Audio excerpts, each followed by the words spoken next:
Aujourd'hui, nous allons rendre visite dans les Graves au château Smith au Lafitte. J'ai donc, grâce à Ideal Wine, assisté à une dégustation à distance avec mes petits flacons, là, mes petites vinottes de rouge et de blanc, avec évidemment des explications de Florence Catiard, qui est propriétaire, et aussi son maître de chez. Euh, Très intéressant de dialoguer directement avec un château, de manière extrêmement ouverte, j'ai trouvé très sympathique d'ailleurs, et très franche, très honnête, et sans filtre. Bien entendu, c'est un super domaine, donc c'est difficile de dire du mal des vins de Smith Lafitte. Alors un peu d'histoire, donc c'est un domaine qui date du 15e siècle, donc quand même très vieux, qui a été repris assez récemment en 1991 par le couple Catiard qui avait réussi dans les magasins de sport. C'est un couple de Grenoblois qui s'est reconverti dans le vin, mais en fait c'est sa vraie passion. Et ils ont fait du Château Smith Lafitte depuis le début des années 90, un des plus grands vins de Bordeaux, en tout cas un des plus grands Pessac-Léognan, mais aussi un des plus grands vins de Bordeaux. Donc sur cette terre de graves, de cailloux et de silex, qui est si typique de cette région. Et ils ont démarré tout de suite avec une série de millésimes un peu difficiles. 91, 92, 93, 94, il a fallu attendre 95 pour avoir un très beau millésime, même si je pense personnellement que 91 est un beau millésime, un peu sous-évalué, mais en tout cas, ils n'ont pas démarré sur 90, qui était le dernier millésime des anciens propriétaires. Alors, ils ont quand même une propriété qui est Smith Lafitte, ils ont deux autres propriétés dans le Grave, mais on va parler surtout de Smith Lafitte aujourd'hui. C'est 70 hectares de rouge, 10 hectares de blanc. Alors, 110 hectares de rouge, très majoritairement, aux deux tiers, c'est du Cabernet Sauvignon. Donc là, on est vraiment sur une terre de Cabernet Sauvignon qui est complétée par du Merlot, du Cabernet Franc et du Petit Verdot. Voilà. Mais en gros, c'est deux tiers de Cabernet Sauvignon. Et sur le blanc, c'est du Sauvignon en très grande majorité, très très grande majorité. Les autres propriétés dans le coin sont parfois à pourcentage assez proche entre Sauvignon et Sémillon. Et ils ont une particularité qui est le nec plus ultra. Ils ont 5% de Sauvignon gris, qui est un cépage assez peu utilisé, qui est tout à fait accepté dans le Bordelais. Et en fait, l'histoire de ce Sauvignon gris est très intéressante, parce qu'au début des années 90, ils avaient accueilli un stagiaire danois, voilà, qui leur a suggéré de planter du Sauvignon gris parce que son oncle avait une propriété dans les Landes et faisait du blanc avec du Sauvignon gris. Et ce Danois s'appelle Peter Sissek. Alors Peter Sissek, depuis, c'est un des plus grands vignerons et œnologues de la planète. Bien entendu, qu'on retrouve dans le Ribera del Duero, une des plus belles réussites, mais pas que. Et donc, c'est assez intéressant de voir qu'un jeune stagiaire insuffle une idée finalement qui va différencier le vin. Donc, nous allons aujourd'hui déguster donc, plusieurs vins. Vous voyez, 6 vins, là, 4 rouges et 2 blancs. Je commence par les rouges. Pour moi, c'est toujours plus difficile de commencer par les blancs et de passer au rouge. Parce que souvent, dans les blancs, il y a une certaine acidité qui rend le rouge plus difficile. Alors que dans l'inconscient collectif, on commence toujours par des blancs, mais ça c'est plutôt les repas, c'est-à-dire qu'il y a le poisson et puis ensuite la viande. Là, en l'occurrence, pour une dégustation, si vous deviez mélanger les deux couleurs, ce qu'en général je ne vous conseille pas, euh, euh, là, bon, je souhaitais déguster tous les vins avec vous, et là, dans ce cas, effectivement, il vaut mieux finir par les blancs. Et donc pour les rouges, j'ai choisi de commencer par le petit Smith Lafitte. Alors, c'est pas un second vin, c'est vraiment. Alors, un second vin, en général, c'est que vous vinifiez et vous isolez certaines barriques pour les dédier au grand vin et puis les barriques moins bien. Donc là, c'est différent, c'est vraiment parcellaire, c'est-à-dire que ce sont les jeunes vignes. Donc, le petit Smith Lafitte, c'est un vin de jeunes vignes, sachant qu'il y a à peu près 5% non, peut-être pas 5%, 2 à 3% de renouvellement de vignes sur le domaine. Donc, ce n'est pas les 2 ou 3%, hein, c'est plus. Mais ce sont plutôt les plus jeunes parcelles. Et dans le grand vin rentrent évidemment les vignes qui sont un peu plus anciennes, voilà, plus matures, avec probablement une plus belle matière, plus de jus, voilà, plus de concentration. Par contre, ce qui est intéressant avec le petit Smith Lafitte, c'est que ça préfigure le Smith Lafitte tel qu'il sera dans 2-3 ans.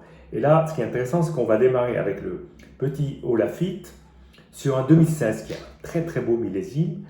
Et à la dégustation, il m'a énormément séduit. Donc on va tout de suite le déguster. Alors je vais aller assez vite parce que je ne souhaite pas y passer de trop longues minutes. Mais pour vous dire, bon, je vais passer rapidement sur la robe. La robe est encore un peu jeune. Je vais en mettre un peu plus. On va le déguster. Et ce qui frappe pour un 2016, déjà au nez, alors j'avais ouvert la bouteille il y a 2 jours. Ça m'a permis de s'aérer. Ce qui frappe tout de suite, c'est la puissance du bouquet, qui est vraiment sur des arômes de Cabernet Sauvignon. On trouve un peu le poivron, on trouve le côté épice, le côté fruits noirs. Bon, c'est fruits cuits parfois. Bon, c'est, pour ceux qui aiment le Cabernet Sauvignon, c'est une très belle expression de Cabernet Sauvignon.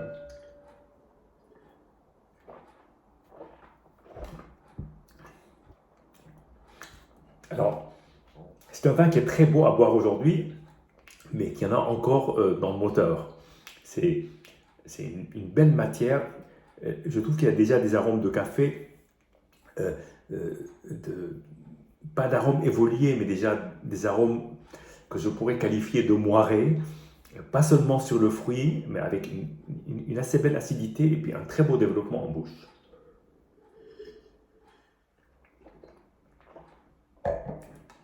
Vraiment très beau. Là, on va sauter une année. Enfin, on va sauter une année. On va passer. On va sauter une année. On va aller directement sur un 2014. Donc, on va oublier le 2015. Et là, on est sur le château. Donc, sur le Smith Lafitte. Donc, on pourrait dire les plus vieilles vignes. Et là, 2014, c'est une année que j'adore. Parce qu'en fait, dans le Bordelais, c'est une année qui est un tout petit peu dans l'ombre de 2015, mais qui est quasiment aussi belle, sauf que les vins sont plus précoces et ça peut donner des vins exceptionnels. À certaines dégustations, les 2014 aujourd'hui passent devant des 2015, voire parfois même des 2010. Donc là, on va déguster le 2014. Et là, on a une très très belle robe, je la trouve plus intense que le petit Lafitte. Et là, ça exhalte des parfums déjà de fleurs, presque de rose. C'est très floral, très fruit, mais très floral. C'est très frappant.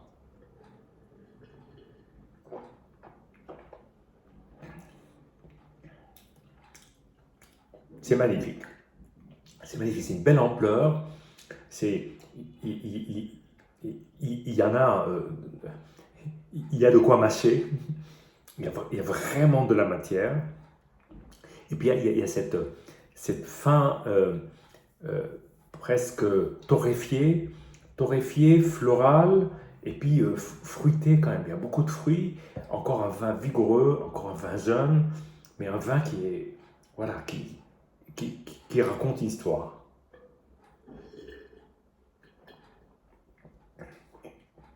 Alors sur ce, on va faire un pas en arrière dans l'échelle des millésimes. On va revenir à 2015. Et là, évidemment, c'est un très beau millésime. On est sur le château. Donc là, on était sur le 2016, le petit, et là, le 2015. Alors, 2014, c'est une année vraiment classique du Bordeaux. Là, avec le réchauffement climatique, 2015, c'est une année vraiment typique de ce qu'on maintenant on est en train de découvrir dans le Nouveau Bordelais, c'est-à-dire une année quasiment parfaite. Florence Catiard parle d'une année dans un fauteuil. C'est-à-dire que toutes les saisons se passent dans les meilleures conditions. Bon, voilà, je vais finir. Je finirai la goutte avec vous. Voilà. Parce que j'ai beaucoup aimé en fait, et le niveau a baissé pendant la dégustation. Alors là, du coup, il est beaucoup plus fermé. Floral, on retrouve le côté floral, le côté, euh, on sent la pierre, le caillou dans la terre, c'est quand même assez fort, mais c'est encore un nez assez discret.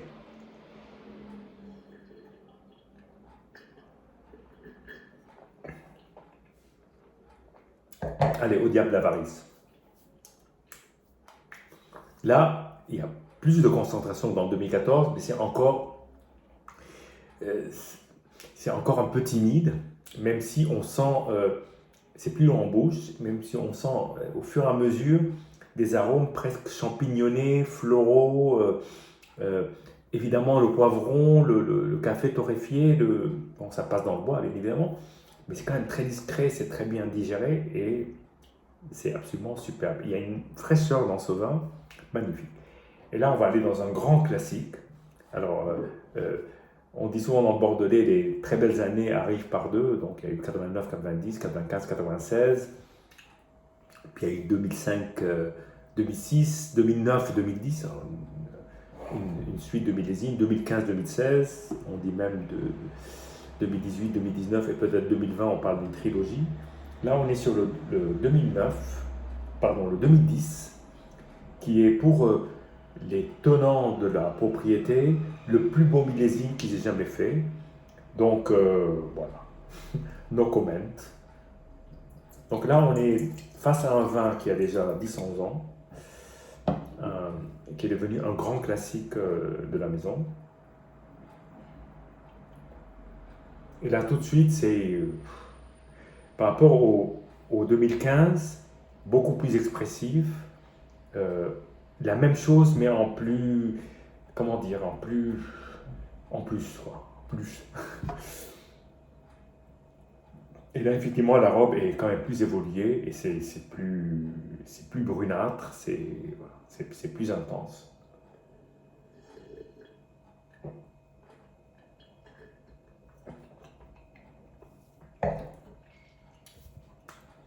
Bon, là pour moi, c'est l'archétype du très très beau vin de Cabernet. C'est c'est sculptural, c'est structuré, c'est en même temps c'est une masse de fruits, une masse d'arômes. euh, Il y a, il y a un début de côté caramélisé qui commence à donner le vin qui a mûri, qui commence à avoir une certaine sagesse. C'est absolument superbe. Alors voilà le quatuor du petit au Smith Lafite. Et là, on va faire la même chose en blanc. On va commencer par un petit Lafite en blanc. Donc là, on est sur un 2019, donc un millésime jeune, euh, que j'ai pas eu l'occasion de goûter pendant la dégustation. Mais là, je vais le faire avec vous. Et là, effectivement, ce sont des vignes plus jeunes. Quel, mais alors, quel parfum! Quand on passe du rouge au blanc, c'est toujours comme ça. Je trouve qu'il y a un monde de parfums dans les blancs, dans certains cas, qui les rend exubérants et, et, et archi-expressifs. Là, on pourrait passer une heure rien qu'à décrire les arômes. Ils sont là aussi très floraux, mais d'une autre façon. Très floraux, très fruits sur des notes de citron, de pamplemousse, mais très floral, très très floral. Hein. C'est la pivoine, vraiment on a le sentiment de mettre son nez dans un pot de fleurs.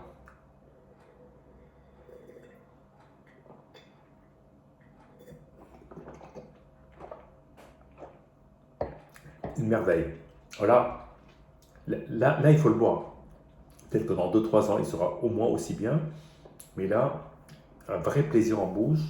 Ça emplit le palais. Et là, après le rouge, ça passe. Il n'y a aucun souci. Enfin, c'est tellement exubérant, tellement expressif, tellement sympa, d'une certaine façon, que ça y est, les papilles se réveillent à nouveau et apprécient toutes ces petites notes de fruits jaunes, de fleurs, presque d'humus, de côté ce silex qui ressort encore plus sur les blancs. Certains côtés, ça peut rappeler un très beau Sancerre, très parfumé, très très parfumé, mais c'est quand même un autre terroir, hein, on sent. Hein. Et puis là, donc on va terminer avec le 2016 en château. Donc là, on était sur le petit en 2019 et le 2016 en château. Alors toujours un or très pâle, on pouvait le voir là sur la bouteille, très très pâle. En fait, c'est presque, ça mérite son nom de vin blanc. Voilà. On est loin du vin jaune du Jura, indéniablement. Et là, on a des légers reflets plus dorés que sur le premier. Au nez, c'est moins feu d'artifice que le petit, mais je pense qu'il y aurait plus de choses à dire et il faut davantage fouiller. C'est moins exubérant. Probablement parce qu'il faut lui donner encore quelques années. Là, il est encore jeune, hein, 2016, c'est jeune hein, pour un vin comme ça. Très très très bon nez, mais plus discret, plus pudique.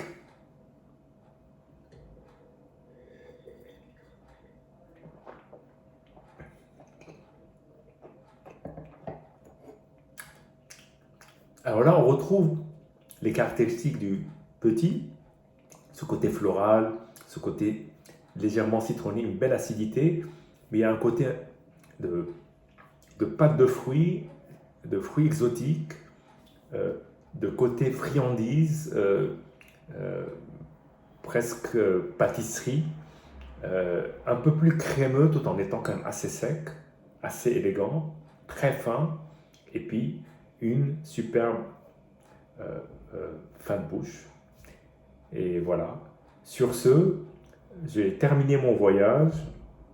Je voulais d'abord remercier Elia Loin pour avoir organisé cette magnifique dégustation et puis aussi, et bien sûr, remercier le château Smith-Olafite qui a permis de pouvoir, chez soi, à quelques centaines de kilomètres, dialoguer avec un des plus beaux châteaux, une des plus belles propriétés, un des plus beaux terroirs, sur un magnifique plateau. Enfin, si jamais vous avez l'occasion d'aller, allez-y. N'ayez pas peur, c'est pas parce que c'est un grand château que vous n'allez pas être reçu, bien au contraire. Ils sont très généreux et surtout allez faire connaissance avec l'équipe, le vignoble, la propriété. Et il y a un très très beau restaurant sur la propriété. Voilà, donc c'était superbe de faire ce petit voyage de chez moi que je partage avec vous aujourd'hui. Et puis euh, euh, faites davantage connaissance avec les vins du Bordelais et en particulier cette magnifique propriété, aussi bien en rouge qu'en blanc. À très bientôt et puis bonne dégustation. Au revoir.